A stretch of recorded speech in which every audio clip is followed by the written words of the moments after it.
Welcome to another explainer. Today we're tackling something pretty heavy, international law, and specifically, the absolute heaviest words we hear in our daily news. You know the ones. These terms carry massive historical weight, but honestly, they're thrown around and misused all the time. So our goal today is to just strip away all that confusion and look strictly at the legal facts. How does the world define the unforgivable? I know, it's a pretty dramatic question, but it really captures the immense moral weight of what we're talking about. Words like genocide and war crimes aren't just powerful adjectives to describe something terrible. They are precise legal categories. And understanding these thresholds is absolutely essential for making sense of global events, international courts, and how world governments actually respond. Okay, let's dive into this. We've got a really clear agenda today to keep things organized. First, we'll look at genocide versus ethnic cleansing. Then, the rules of war and humanity. After that, we'll hit the zone of overlap and finally wrap up with why this terminology actually matters on the global stage. All right, Section 1, genocide versus ethnic cleansing. Two very distinct concepts. So looking at the 1948 UN Convention, genocide is defined as acts committed with the intent to destroy, in whole or in part, a protected group. Now, the absolute crucial phrase here is intent to destroy. That right there is what makes this a totally unique legal threshold. We're not just talking about mass casualties. We're talking about targeted destruction. And this brilliantly illustrates a really common misconception.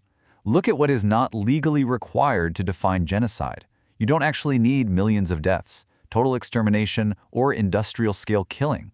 Under international law, even the partial destruction of a group absolutely qualifies, just as long as that specific intent is there. Now you might be wondering, who exactly is protected? Well, the law is very specific.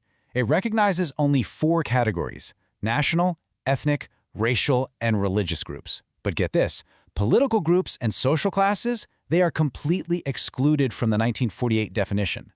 It's been a massive point of debate for scholars over the decades, but honestly, it remains the strict limit of the law today.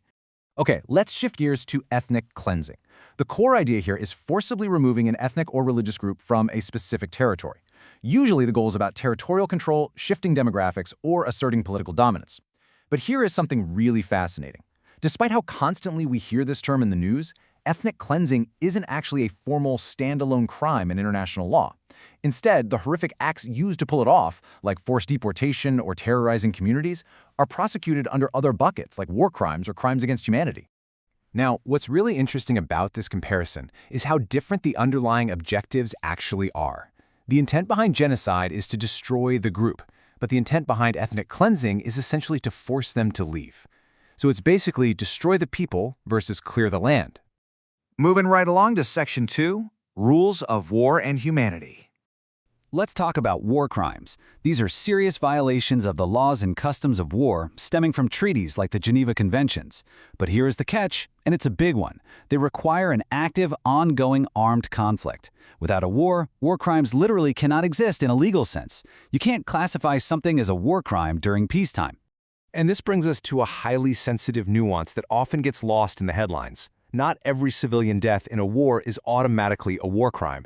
In fact, international law actually permits proportional attacks on military targets, even if civilians tragically die in the process.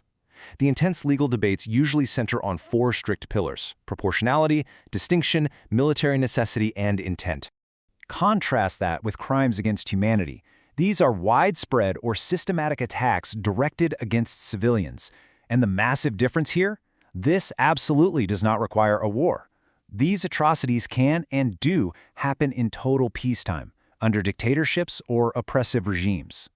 Just to make that distinction crystal clear, crimes against humanity attack civilians broadly. Genocide specifically targets the destruction of an identity group. So, a genocide is almost always a crime against humanity, but a lot of widespread crimes against humanity lack that specific intent to destroy, so they aren't legally classified as genocide. Okay, let's move to Section 3 and see how this all builds into what we call the zone of overlap. Think of these neat legal categories more like overlapping circles. In reality, one complex historical event can trigger multiple classifications.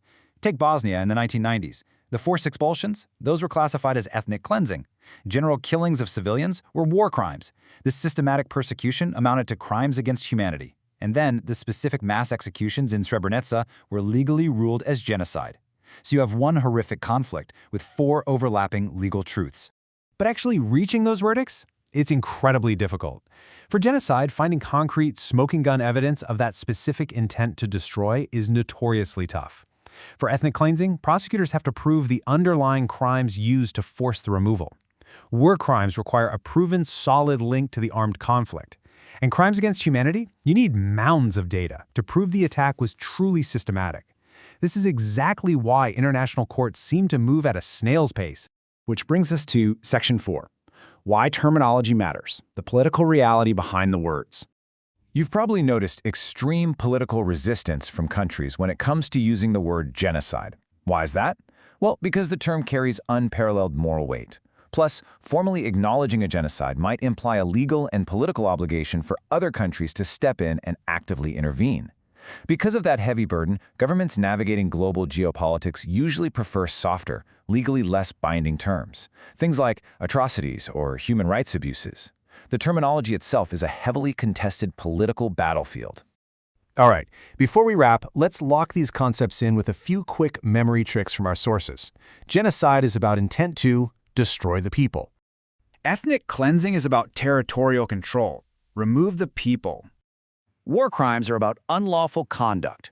Break the rules of war. And crimes against humanity, large-scale attacks on civilians. Keep these short phrases as your mental anchors.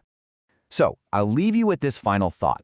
How do these strict legal thresholds change the way you consume the daily news? The next time you hear a politician or a news anchor use these heavy words, you now have the impartial lens to understand exactly what legal claim is or isn't actually being made. Thank you so much for joining me on this explainer. Keep asking those tough questions, look for the structure behind the headlines, and I'll catch you next time.